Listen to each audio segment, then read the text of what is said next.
Hello mga mare, gawa tayo ng mango tapioca or mango sago. Perfect dessert at perfect sa tag-init. Ito pala yung mga ingredients na ginamit ko mga mare.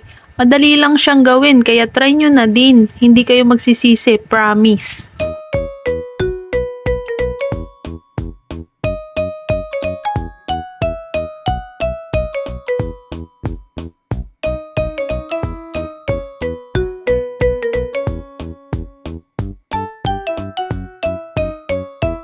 Para sa gulaman mga mare, 2 cups of water and 2 sachet of gulaman yung ginamit ko. Gusto ko kasi yung medyo matigas yung texture niya na parang nata.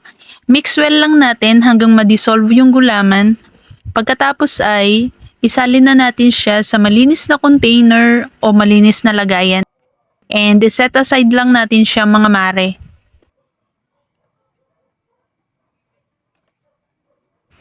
Sa sago naman mga mare, 2.5 cup of water yung nilagay ko, tapos 30 pesos na yung bili ko ng sago, ganyan na siya karami. Mix lang natin, tapos takpan muna natin at hintayin natin kumulo. O ayan, kumukulo na, ang bilis 'di ba? Ayan, mix lang natin ulit siya. Pagkatapos ay, pwede na yan salain at iset aside muna natin. Sa mangga naman, hiwain lang natin siya ng pa-cubes, ganyan ginawa ko. Tapos, gumamit ako ng baso para makuha yung laman niya. Gayahin nyo na lang mga mare.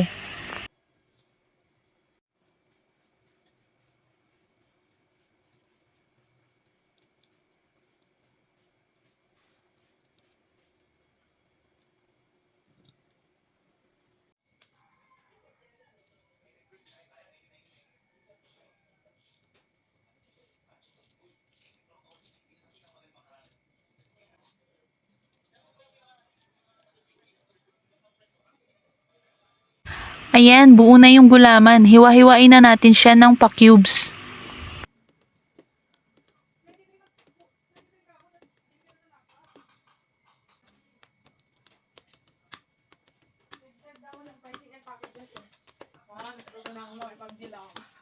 Parang adyon daw ang bayan.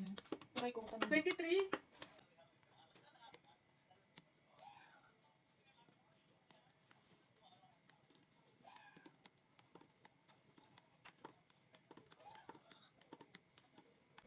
Pagkatapos nating ma-prepare lahat ng ingredients na gagamitin natin, paghalu-haluin lang natin siya mga mare. Sago, tapos gulaman. Siyempre, hindi mawawala yung mangga. Sa mangga pala mga mare, nagdagdag ako dyan. Hindi ko na lang siya na-record.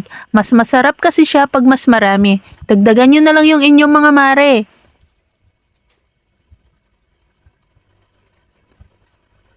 Maglagay na tayo ng 1 all-purpose cream, 2 ibap. Disclaimer lang mga mare, sa mga ingredients na ginamit ko, hindi po siya sponsored.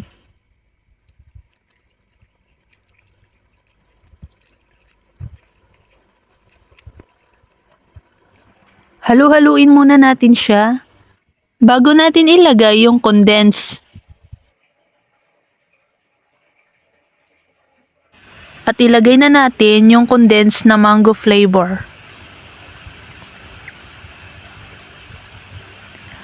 Halu-haluin lang natin at ayan, pwede na natin ilagay sa ref. Pag malamig na siya, pwede na siyang kainin. Perfect na dessert.